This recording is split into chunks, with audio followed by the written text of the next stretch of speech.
Hi, how's it going? You guys are here because you are looking to figure out a way to find more clients for your pet portrait business. And I wanted to share some of my experience with you from over the past 9 years of being a pet portrait artist, amongst other forms of art. Pet portrait artistry is an amazing revenue stream for artists to tap into to keep their art business going.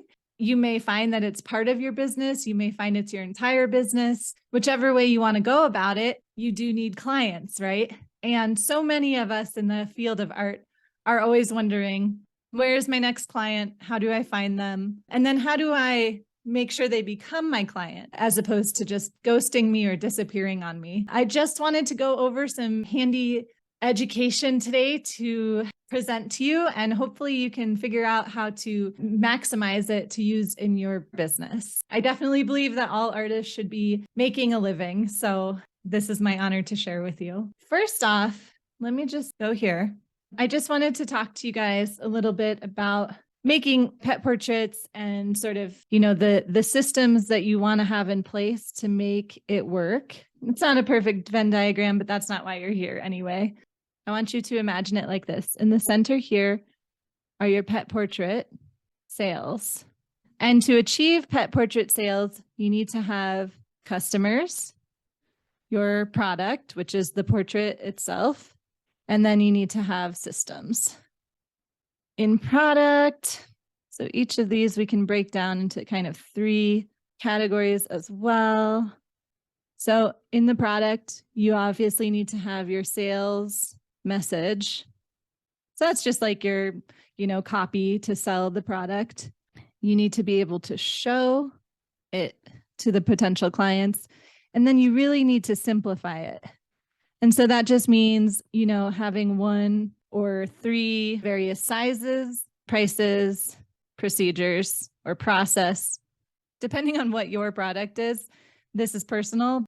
You just want to get really clear on what you're offering. Back-end systems here.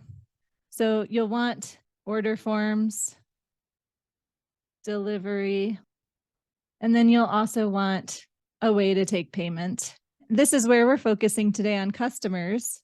For customers, you need to find them, you need to guide them, and then you need to serve them. A lot of times when we are in the art industry, we get kind of stuck in this find them area where we think, oh gosh, how can I find them? Where are they? That is a good place to start. So let's focus there.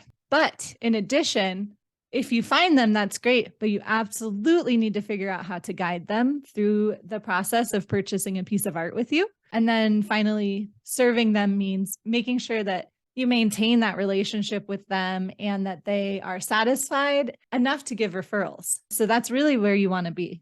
I hope you took some notes on that. So let's talk about this. All right. So first of all, we talk about finding them. All right. Where do a lot of you try to find your clientele? Is your main plan on Instagram or Facebook? And how often are you trying to find them? Okay. So in this position, what you want to do is get really creative about where you look for your clients. And you want to look at other places that also serve your clients, right? I'm just going to list out some really good opportunities, actually, that I think a lot of artists kind of miss. The first possibility that is a great one to look into is your personal network. This can be very scary for artists to tell people that they have an art offering, especially people they know or people they sort of know, like on your Facebook, where you have friends. Well, they're not really your friends, but they're like people who are somehow connected with you. We can carry a lot of baggage around presenting ourselves and presenting this offer, especially if it feels really near and dear to us. But your personal network is definitely a good place to start. And you don't have to pitch to them every single day, but do it fairly regularly, just mentioning, hey, these are the pet portraits that I'm offering. If you or anyone you know is interested, please send them my way, et cetera, et cetera. Your personal network is going to include people who know you better than strangers on the internet. And because they know you and know you're a real person and that you exist within some sort of space that they're in, they're more likely to trust you and to move through that process of being your customer a lot more quickly and a lot more efficiently and easily. They're also a lot less likely to scam you. Keep that in mind. Another option, look towards your local businesses, especially local businesses that also serve pet owners. So this means putting yourself out there again. You'll notice that's a theme, but you could reach out to local vets, pet supply stores, groomers, trainers, dog walkers, anyone who is interacting with pets and their owners. That's just a good way you can reach out to them, introduce yourself, say, hey, this is what I do. I think your clientele might be interested in this offer. Maybe we can set up a situation where I give your clients 15% off if they mention your name or something like that, right? Like a lot of these kinds of businesses love being able to offer their clients additional things. It's a part of them building value for themselves and their business. So you don't always have to offer like a percentage off partnership. But what you want to do is find a way for them to get excited about telling their clients about your business. Okay, another option, Facebook community pages. Yes, we all know. So you can use these community pages in your local area or your regional area to reach potential clients who, again, are more likely to trust you because you're like a real person in their area. And they also, like, people in their community, like their local community, they get really excited about supporting artists in their town or in their area, right? Like they feel really good about having that person in their space. And then they also feel really good about supporting them. So if you can present it in such a way that is exciting, community building, blah, blah, blah, then that's a good way to do it. Another way, and this one, many people look over, your past customers. So your past customers are maybe one of the best places for you to get more sales. They've already bought with you. They've already gone through that process. And now they trust you and they know what kind of service they're going to get. So you really want to mine them for future sales. Perhaps they'll have different pets, more pets, new pets. And they also have friends and family members who have pets. And those friends and family members are coming over to their house a lot more. If you are not keeping in touch with your past customers through email, you need to start doing that now. And then every now and then send out a reminder to them or an ask for them to refer your services to someone else. Also, when you deliver your painting, put the idea in their head through a little thank you card, that just says, hey, thank you so much for trusting me to do this portrait. I hope you are happy with it. Also, please recommend me to your friends and anyone you know who might want a pet portrait. And then that is kind of just leading into the last thing, an email list. So an email list is something you should be building if you are a business owner. At every opportunity that you can, try to build an email list. And sometimes that looks like offering a discount code. Sometimes it looks like holding a competition or a giveaway, I guess, for a free pet portrait where you collect as many emails and form responses as you possibly can. And then there you start building a list of people you know who might be interested in a pet portrait. The danger there is, of course, that they are looking for something free, but, it could lead to more once they get to know you and the value of your product more. Start building that email list. There's tons of resources online. You can also ask me about it. Lead magnets for artists can be kind of challenging. Okay, so that's how you find your clients. Let's go through the next part, which is guide them. This is important. I literally actually have a transaction going on with a different artist right now that I'm buying from them. And it has been going on for a very long time because they kind of keep leaving things up to me to decide. And honestly, I don't always have the bandwidth to make decisions. And I'd rather they just provide exactly what I need to do to continue my transaction and finish my dealing with them. So take that to heart. The people that you are selling to want you to carry them through the process. Sure, every now and then you'll meet someone that really steers the conversation and steers the transaction. For the most part, People want you to provide really, really clear step-by-step actions that they can take to move forward. You need to map out your customer journey. And that means you need to figure out their first point of contact with you. And then the following steps. Maybe this is, the first time they see an offer you have on Facebook or Instagram, and then they go to your website. And then you need to have a clear next action. Fill out this form. When you ask for something from them, kind of right off the bat, like fill out this form, give me your email address, pet's name, date you might need it by, things like that. You are asking them to give you something, to take a little effort in this process. And that's a positive thing because that means that they're serious about it. A lot of you have expressed that it's really frustrating to just find people that want to ghost you or want to ask for things for free. So start making them take a little bit of action and a little bit of effort, and you will have a better experience. Also, if you are finding people are ghosting you, you need to check your system here. Okay, so there's that. And then you'll have your reply with if you can or cannot do it and your terms.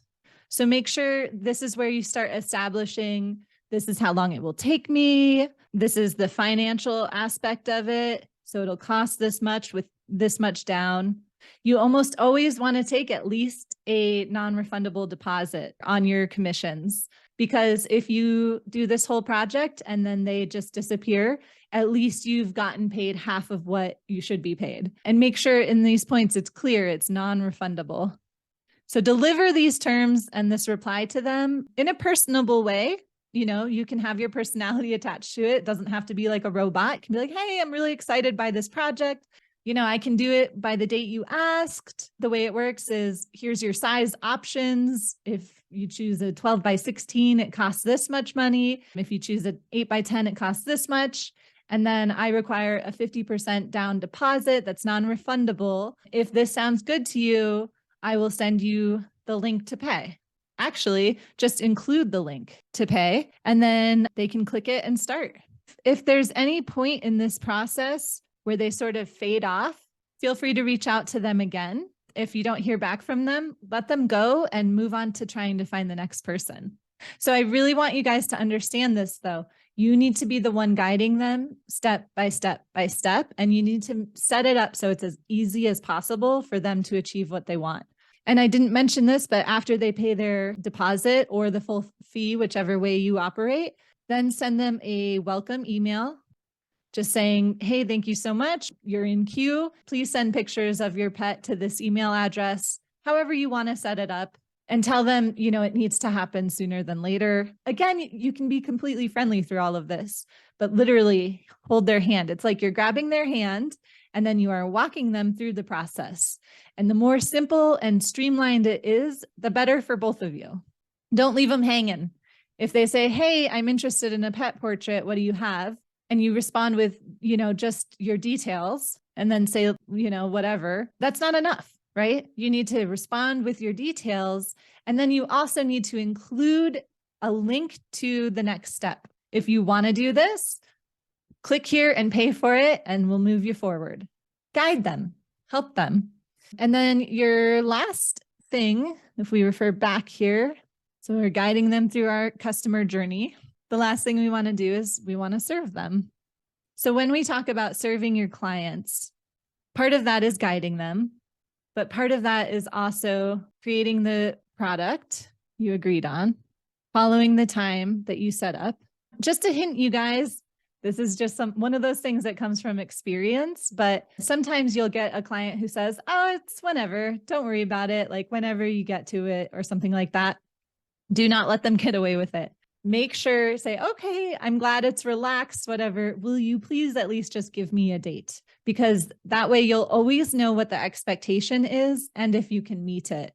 If you leave it really open-ended with them, there is a good chance that you might run into the issue where you don't know if you are serving them the way that you want. And they also might not know how you're operating on the back end. Okay, so just establish some sort of timeline or date. If something gets wacky, just communicate it. Hey, so sorry. It ends up, some family issues came up this week. It pushed everything back by about 5 days. Your painting is totally a priority, and I will get to it. So when you deliver it, you want to make it a special experience for them. They've paid you for this. They've worked to get you the pictures. They've imagined it happening. And, sometimes it can be a little bit like emotionally jarring to get the pet portrait too, especially if the pet has passed away. So you just really want to make it a special moment, whether, and this is again where your own personality can really come in. Go ahead and wrap it in some tissue paper. Order yourself a big roll of wrapping paper and wrap every single pet portrait in that. Use a nice box. Or if you want to use an old box, just, put a little, zhuzh on it. Make it look nice. A handwritten note goes a really long way. Just anything that can really make it a little bit more special of a moment for them. So once it's delivered, a lot of people stop. That was it. I was done. I'm done with them. Don't stop. Here is where you want to ask for a review. Now, you can collect them on your own. You can do Google. Facebook is an option. You can send them a happiness survey. A happiness survey is a really good thing to do in the beginning of your pet portrait business because you can find out if there's anything you're doing that could have been done better. It's very nerve-wracking, but it's worth it in the long run. It's also helpful because if they're really happy with it, you'll hear the language that they use, and you can use that to inspire future clients to work with you. So ask for a review or have them fill out a happiness survey, and then put them on your email list. Do not let that relationship die. Anyone who's ever done any sort of business dealings with you, I think, are legally allowed to put them onto your email list once you've had a transaction or worked together that way. If they don't want to be on there, let them unsubscribe themselves. Don't worry about it. Keep your relationship with them alive in any way you kind of can. Email lists are the best way. Other ways, you can send little Christmas cards or holiday cards. You can send a New Year's greeting or something. I don't know. This is a fun place for you to figure out your own personality in this process. Figure out a way to maintain that relationship with them.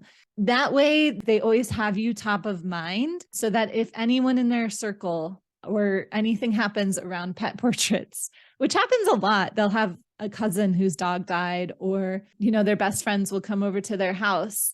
Things happen. So you want them always knowing that you are still offering pet portraits, that you have an ongoing relationship with them.